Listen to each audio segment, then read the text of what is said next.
keeping with the theme of guests that we've never had on before, I'm very pleased to be bringing up my next guest, a trainer who has been training, whether as an assistant or not, for many years, but perhaps many of you have heard much more from this year because he's been having a sensational year, partly because of his top horse, Catholic Cowboy, he'll be running in the Travers, but in general, the job he's done at Belmont Park this spring. Jonathan Thomas. Jonathan, thank you so much for joining us. Thank you, Andy.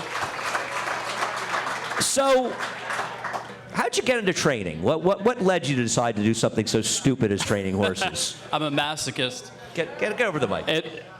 I grew up in a horse family in Virginia, and it really just came second nature. I was very fortunate to know what I wanted to do at a young age. And did your family train at all? Talk right in that mic. Get right up to that mic. Gotcha. They're dying to hear you. They're here to hear you, not me. They trained at a low level, and I grew up on a farm called Rokeby, Mr. Mellon's farm. Really? Uh-huh. And it's just something that I've always done. So you must be excited when you see the Sea Hero statue Exactly. For Paul Mellon, of course. I think it's a tribute to him more than Sea Hero. Where did you start training? Where's the first jobs you've had in racing? And the first real job I had was actually riding steeplechase races. I rode the later part of my teenage years in my early 20s. So you're crazy too. Crazy too. And had it not been for injury that forced my retirement, I probably would have ridden for a while longer. And training was a kind of a natural segue. So you worked for Todd Pletcher, but he's not the only trainer you've worked for, right? In flat racing, I guess the two big trainers would have been Todd Pletcher and Christophe Clement. And how long did you work for them? Roughly 10 years altogether, so about 5 for each. Really? And Christophe and then Todd? Actually, Christophe went to Saudi Arabia for a year, trained over there, had a chance to come back and work for Todd, and it was a no-brainer. How was Saudi Arabia? That's a long discussion to have. I know John Veach, who's a good friend of mine, and John's a tough guy. And John said when he trained in Saudi Arabia, he went to the track in the morning and he went back to his hotel right afterwards. That was pretty much my my experience also. It was interesting. I think I enjoyed Dubai a little more, but they're horse crazy, and I enjoyed my little stay. And in training for Todd Pletcher for 5 years, you must have been around some pretty good horses. Christophe, too, obviously. But who are some of the horses we know that you were around working with Todd?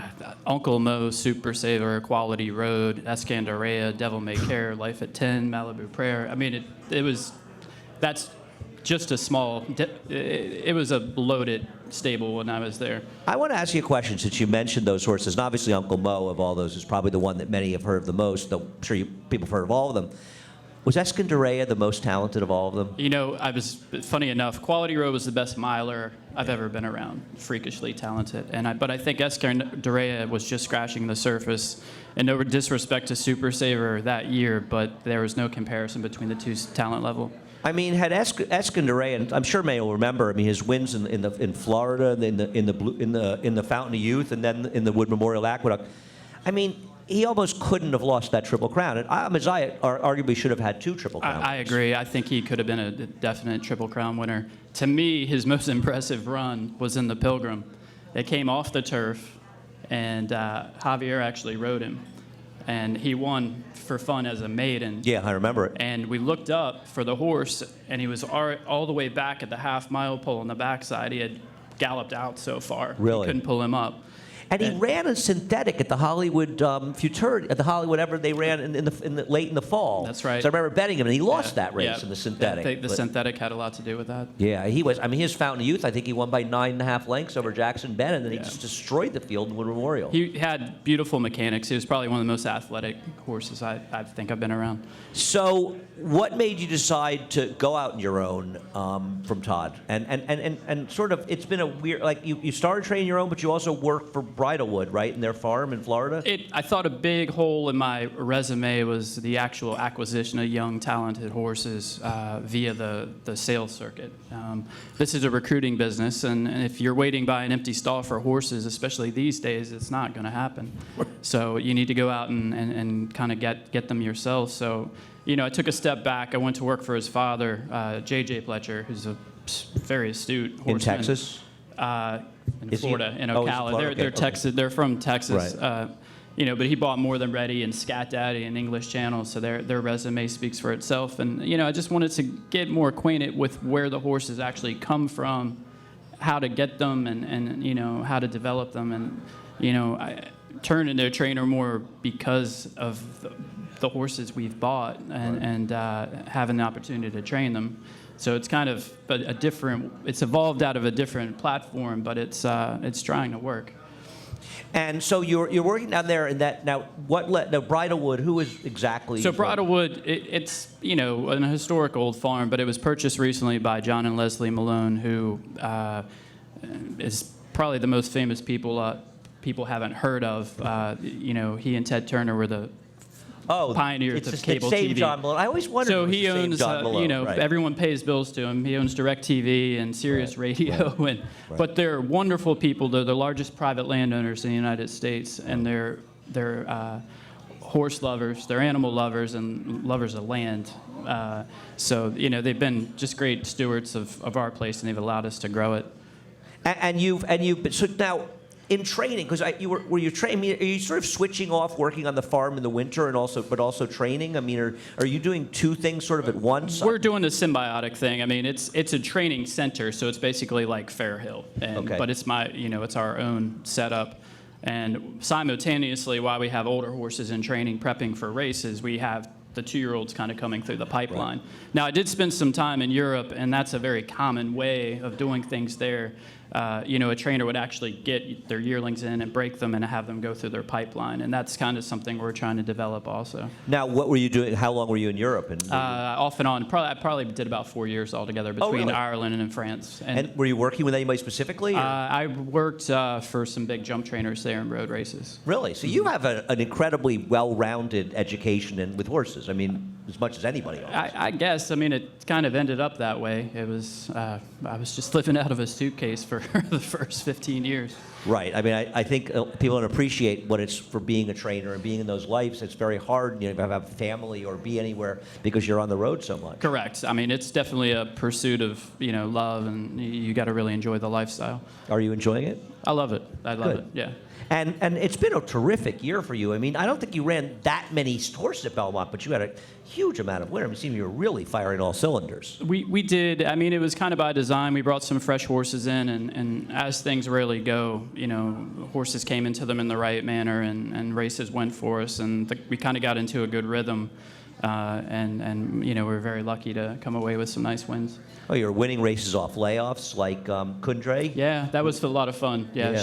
We actually had her at our place, and she started off as actually a rehab project for me, and she was doing well, so they let us keep her. And that was Augustin Stable, I think, correct, right? Yeah. Correct, and they've been a great addition this year to our client roster. Obviously, your big horse is Catholic Cowboy. I mean, that's, Catholic Boy. Catholic Boy. There is a Catholic Cowboy. I keep saying Catholic Cowboy. I know, I don't know.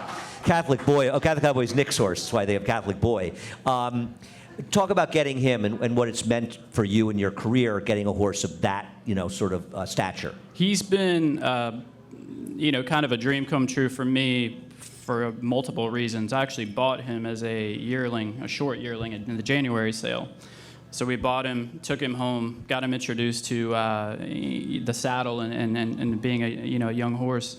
And Mr. LaPenta was nice enough to let us keep him in kind of our, infant stages of a racing stable. And, he's just developed through the whole program. So he's a great representation of what we're trying to do, from buying them to get him to the races.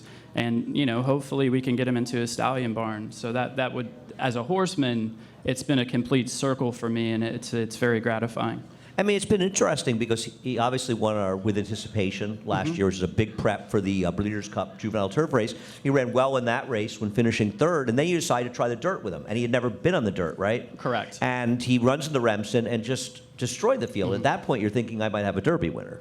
Yeah, I mean, or a Derby horse at least. We were kind of thinking that. I mean, more than anything, he came out of the Breeders' Cup so well, we needed a spot to run him. And the timing for the Remsen was terrific.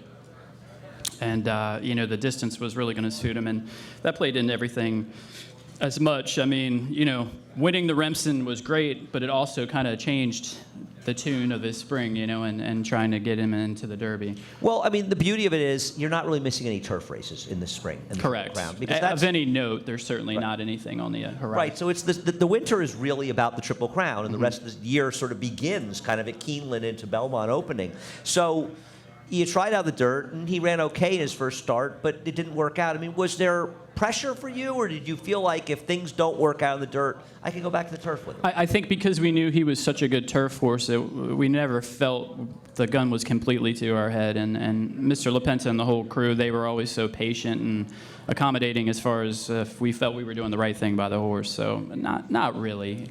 And it's unusual because a lot of times people will press. They'll push forward and take a shot in the Derby. But you were able to regroup and come back. And there's this monster out there, right? And Analyze It, that everybody's talking about as the greatest, turf horse we've seen since maybe Kitten's Joy, and trained by Chad Brown. And you took him on.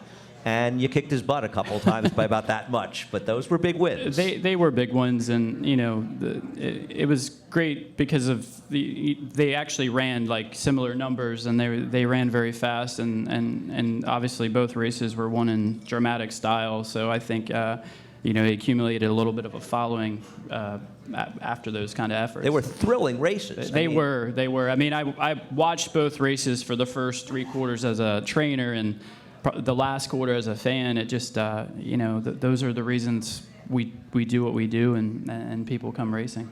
And I think you can talk. I want you to talk about your relationship with Chad Brown, because I think if Chad had to lose that race, especially the Belmont Derby, I think there was nobody he would rather have lost to than you. He's been from the start a big supporter of ours, and a good friend, and someone I can call and pick his brain. And he was literally the first guy to text me and the first guy to come up and shake my hand following that, and that also meant a lot. He has nothing but good things to say about you. I mean, he has for a long time to me. No, likewise. He's he's been just great for us, and he's become a good friend. So instead of running against Analyze It for round 3 in the Secretariat this weekend, you're going to point back to the Travers. I have to imagine that decision has a great deal to do with trying to make him into a stallion. It's a twofold. Yeah, there's definitely some great residual ramifications if he were to win. He's a horse I believe deserves a shot to replicate himself by being a stallion. And part of our job as trainers is to manage these horses and take them as far as they can go. Obviously we're not going to do anything we don't firmly believe if he can't showcase himself in the best light. But right now it's a 3-year-old race and 1.25 miles, and it's going to play to some of his strengths, and it's the same every year, but there's always a delineation of the 3-year-old crop, and really it's just about who's here. Right. Well, this is a very interesting Travers coming up. Especially with Wonder Godot. I mean, there's so many anomalies to this. Right. So I mean, you got some top brass. With Magic. I mean, so it could shake out to be a really interesting race. I think it's a lot. And I mean, I think, if a horse were Catholic Boy were to win the Travers or even run a very good second, he becomes a very attractive stallion in our world, especially where there's so much more turf racing. He can do turf. And if he can do both, there aren't a lot of horses that can do that. No, that's correct. And he's a rare horse who's a great stake winner on both surfaces at 2, which is a big resume builder for a stallion. So, as a trainer, it also helps show some of the bigger entities that you can handle and manage these horses properly. And, for our team, it's hopefully a start to something big, as far as getting talented horses. How are you feeling about him going on the dirt in Travers? Is it sort of crossing your fingers a little bit? I'm very try to be intuitive, so I work more off a gut feel and what I see from horses. But there's the pragmatic side of me that looks at a resume, and if you see his resume on the turf versus the dirt, there's no doubt he's a better turf horse. But maybe on that day. Well, his Remsen was sensational. Yeah, it was, and the other thing with the weather we've had up here, I mean, maybe we catch a sloppy track that's sealed, and that don't say that. Well, it might, and we don't want to do it. We're going to cry if it rains on Travers Day. I think Glenn Kozak. Well, that'll be it. That'll be the breaking point for Glenn, I think. I mean, and a sealed track kind of mimics a turf surface. So I mean, if we kind of dismayed that race and that that kind of variable came out, I mean, I'd feel silly or folly for not taking Right. it on. You have to root for what's best for yourself. That, I mean, at some point we have to. Just as we want it to be nice, you're allowed to root for it to be sloppy. How are you mentioned 2-year-olds and getting horses? How many 2-year-olds do you currently have up Right here? now, we have around 42 2-year-olds, and you know, we're starting to get into the yearling season, so I was able to walk away with 6 from the sale here Great. recently, Wow. and you know, we have another 30 coming in, so it's starting to just kind of pick up some momentum. You know, you haven't run any yet here at Saratoga, have you? no, I have some kind of longer winded horses. I'd love to be participating at a higher level here, but we're really just kind of in diapers. We're getting started. Are you going to be with us in New York in the fall, or are you going to Keeneland? What? Probably here. I'd prefer to stay at Belmont, but if we have Keeneland horses, Good. yeah. I mean, we want you in New York.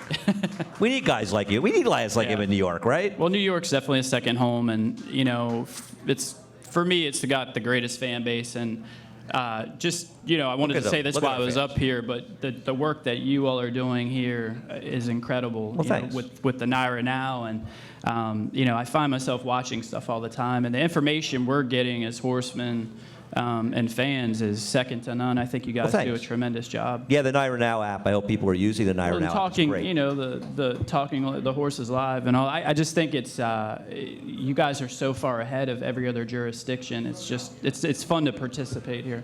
Well, appreciate that. Yeah. We try. We do our You best. do a great job, and I know it's not easy. Oh, but it's easy to do something you love, isn't it? I mean, You can't take a compliment. no, but it's same with you. I mean, you how much do you work? I mean, you work 7 we all days do, a but week, it's you love it. Probably because we love it, so it's Right. not really work, you know. No, but I appreciate it, and I appreciate it, and we do. There's a lot of people at NYRA working very hard, and you know, I get too much credit. You know, those of us on TV, we get credit, and there's for every one of us you see on, there's 7 people behind the scenes Right. that are working incredibly hard to make us look good. And I wish that the people like Ernie Munich, who's out here, who's filming the show every week. I mean, people don't know the kind of work that Ernie does. Yeah. And these are the people. You know, it's just like your stable, right? I mean, the people that work for No, you. it takes a team. Right, it takes a does. team. And we have a great team at NYRA, and we appreciate you joining us up here today, Jonathan Thomas. Best of success with Catholic Boy and all the other horses. And thanks for joining us, Jonathan. No, I appreciate that. Thank you. Stay with us. We come right back.